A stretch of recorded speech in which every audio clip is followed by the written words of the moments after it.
Another day, another smartphone. And today, a very affordable smartphone, reminiscent of a very expensive one. It's the S8 from Blueboo, not the Galaxy S8 from Samsung, from Blueboo, a Chinese company who has a device incredibly similar looking to the Galaxy S8, except this one is about 150 bucks. Now let's check the back here. We can see MT6750T processor, which is an octa-core. It's packing Android 7.0, a 5.7-inch screen, 1440 by 720, so don't get too excited yet. 3 gigabytes of RAM, 32 gigabytes of storage, expandable through a micro SD card slot, dual rear camera, 16 megapixel plus 3, and an 8 megapixel camera on the front. A pretty big battery though, 3450. Should we show them the bands? There you go. Plenty of GSM and LTE support. You can probably use this on your local network. Just pop a SIM in or two. It is also a dual SIM smartphone, dual nano SIMs, or a nano SIM and a micro SD card. So I've got the blue version here. It does come in a black version. I do have a Galaxy S8 here. Look at how similar those are. Look at that. The chin is a little bit larger. The forehead almost identical. Look at that. That's wild. 150, what? Almost 600. The thing I noticed right away is the heft. It feels like a quality device. This is metal around the edge. Oh, we're booting. We're booting here. It honestly feels like I'm holding an S8. No word of a lie. You see you have the on-screen buttons here, but you can hide them. See that?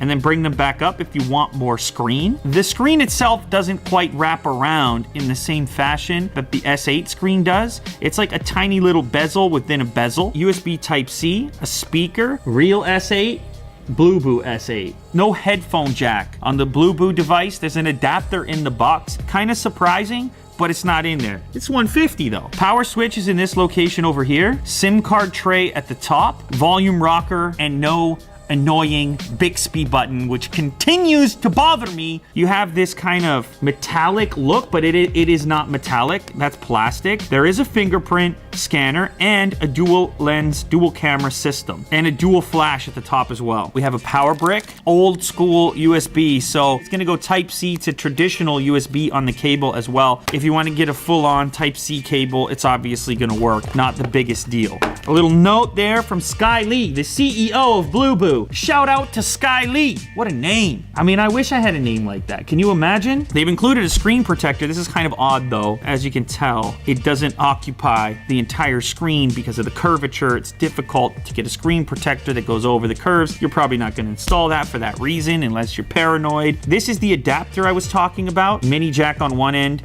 Type-C on the other. Not ideal.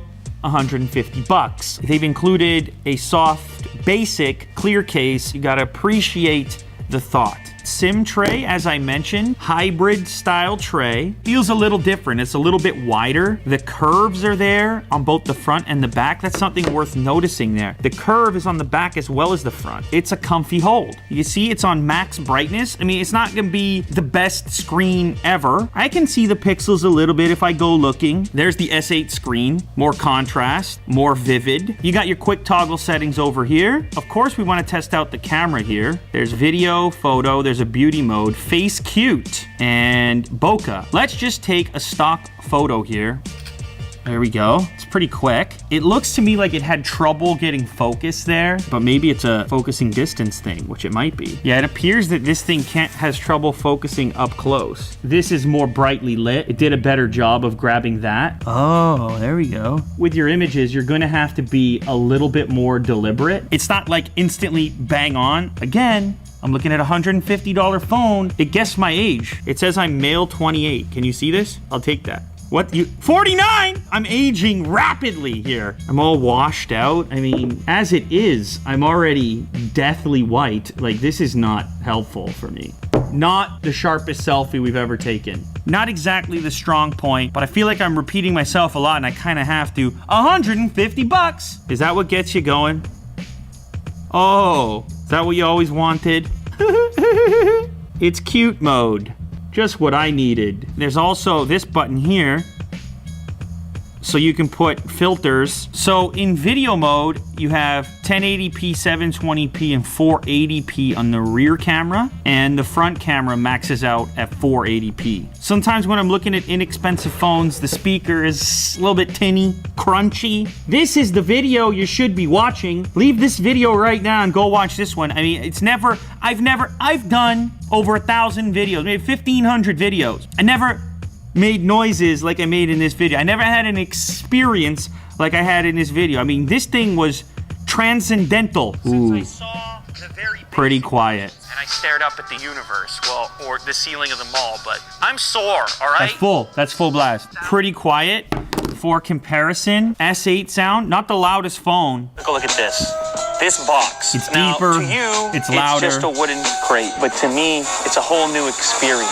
Inside that box is a massage chair. Okay, so the speaker's not that great. I mean, there's a theme here, okay? Everything is like part of the way there. The software, it's part of the way there. The camera, it's part of the way there. The fingerprint sensor, it's a little bit slower than usual. What's the takeaway? I think for me, it's that it's pretty amazing now what you can get for $150. The fact that it's comparable to a flagship at all, at that price point, brand new, is some kind of achievement.